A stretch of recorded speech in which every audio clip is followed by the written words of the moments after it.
guys. Yan guys. Si Kulot naman na magkakalas dito guys. Yan, panoorin natin mabuti.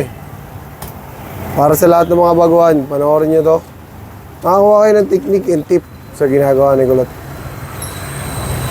Primal cuts and deboning. So tanggalan natin yung tampalin. Sunod natin itong tenderloin. Ang gamit niyang knife dito ay JK & Sen. Made in Japan guys. So yan yung knife na binigay natin kay Kulot. Yan. Kung paano niya gamitin yung knife na yan, siya rin kasi naghahasa niyan. Yan. Tinuro na rin natin sa kanya yan lahat. Para marunong siya mag-alaga ng kanyang knife. And yan, kinakalas na. Habang nanonood si Bossing dito, mga idol. At bibili ng liempo si Bossing, kaya kinakalas na ito ni Kulot, mga idol. Tatlo lang tayo ngayon, ano? Si Boss Richard, si Kulot, tsaka tayo lang. Wala si Mami, day off. At si Bokbok naman ay nagpahinga na. Rest day ngayon dahil may pasok na bukas. Ayan. At pagka Sabado at Linggo na lang ulit natin makakasama si Bokbok dito. Kailangan niya mag-focus sa pag-aaral, syempre. Diplomang mahalaga. Ang trabaho, pagdadaanan mo yan, kapag tapos mo mag-aaral. Dahil kapag nag-focus ka na sa career or sa work, mahirap nang balikan yung diploma. Lalo na pagka nagkaroon ka na ng obligasyon sa buhay, karoon ka na ng bubuhayin. Ako po, hirapan ka na makabalik sa pag-aaral. Pero pagka nakaluwag-luwag ka na ulit ng oras, pwede mo nang balikan ulit yan. Siyempre, wala kang pinipiling edad ang pag-aaral. Kaya sa lahat ng mga nag-aaral ngayon, mga kabataan, focus kayo sa pag-aaral nyo guys. Hindi madali maging butcher. Hindi madali maghanap buhay. Kaya mag-focus kayo sa pag-aaral nyo para pag nakatapos kayo, maganda yung trabaho nakabang sa inyo. Diba? Kung gusto nyo mag-engineer, doktor, basta focus lang. Kung kulang sa financial, pasukin nyo muna yung larangan ng pagbo-butcher guys. Para habang kung kaya nyo mag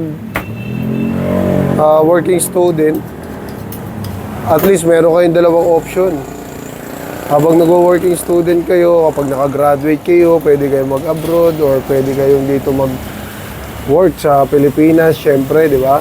Pero pag nag-work ka kasi sa abroad, tapos butcher ka, 100K a month, mahigit pa. Pero ngayon, nasa NC, 300K a month ang sinasahod niya. Butcher yan guys ha. Pero pag nakagraduate ka ng high school dito, pwede ka na mag-apply agad. Diba? Kung kulang ka sa financial. Pero kung meron ka naman pang-aral, mas priority mo yung pag-aaral mo. Yun ang number one. Dahil yun lang yung may papamana sa atin ng magulang natin. At syempre, napakasarap sa pakiramdam no, kung yung makagraduate ka para sa pamilya mo, di ba? Lalo na syempre, isa na rin tayo ama at napakahirap talaga guys. Pag-budget ng pang-araw-araw. Lalo na pang-tuition fee. Kaya nag-aaral ako dati, ngayon ko na lang mga nare-realize yung mga ginagawa ko. Sa laki ng tuition fee ko dati, sasayangin ko lang pala ng gano'n. Nakapanginayang, pero di naman ako nagpabaya para makabawi sa magulang ko guys. Nag-focus ako sa business. Yan. Kinarir ko yung pagiging butcher ko. In-apply ko sa pagbi-business guys. Siyempre. At the same time, nakakatulong pa tayo sa mga baguhan na nangangarap makapag-abroad. Dahil nung time na ako yung nagte-training nito guys, siyempre disappointed ako nung time na yun dahil na-stop ako sa pag-aaral. Sabi ko, sayang yung opportunity, pero tinuloy ko dito sa pag-butcher guys. Nung nag-butcher ako, kala ko ganun-ganun lang, magkahiwa-hiwa ka lang ng baboy. Katrabaho ka, ganun-ganun lang. Hindi. May mga training pa pala. Yun, na-enjoy ko talaga ng gusto. Bumalik sa... Kaya focus talaga ako sa pag-ano eh. sa lecture ng mga instructor natin, guys. Focus lang talaga. Tapos, nung nagpunta na tayo ng meat cutting, yun, doon pumasok yung skills natin, syempre.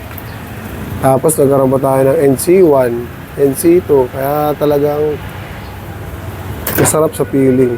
Kaya graduate ka ng TESDA, di ka man nakagraduate ng college, undergrad man tayo ng college, di ba?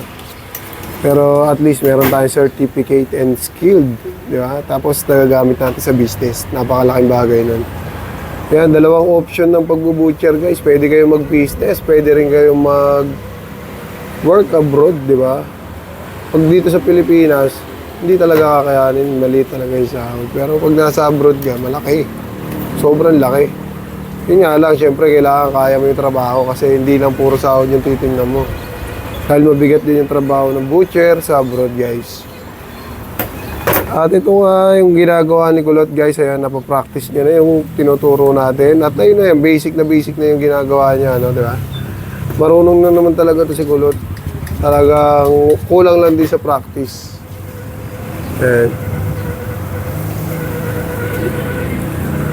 At habang kinakalas to ni Kulot, meron nang naghabong sa atin ng mga bossing. Ayan, si bossing. Si bossing. Pinapanood si Kulot dito, guys. Tatanggalin natin shoulder blade.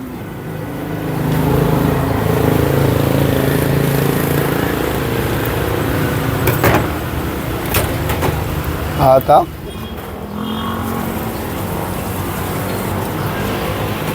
Ano, wala nang lakas?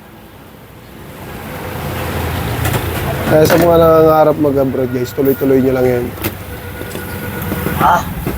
Dami natin kakilalang butcher sa abroad na successful na sa buhay ngayon. Nandun na yung mga pamilya nila. Yun, grabe yung pagtatanggal ng shoulder blade. Basic na. Dating hirap na hirap sa pagtatanggal ng shoulder blade. Yan, basic na. Nakakuha niya na yung technique. Diba? Yan, sa mga hindi pa nakapalaw sa atin dyan, mga idol, follow nyo na kami para mas marami pa tayong matulungan na mga baguhan at maturuan. Di ba? Yung tinuturo nga pala natin, guys, pang requirements pang apply abroad. Diba? Requirements pang apply abroad, pang trade test. Ayan. Congrats nga pala kay Carlo Noriesta. Alam ko ngayon yung flight niya papuntang Australia, guys. So, nag-practice sa atin yan si Sir Carlo Noriesta. Hindi na lang siya talaga nakapasyal dito. Siyempre, mas priority niyang pasyalan yung mga malalapit niyang kamag-anak, tropa. Dahil siyempre, magtatagal talaga siya sa Australia. At yung iba natin kabaro, nandun na yung mga kamag-anak nila. Yun lang, guys. At maraming salamat and peace out.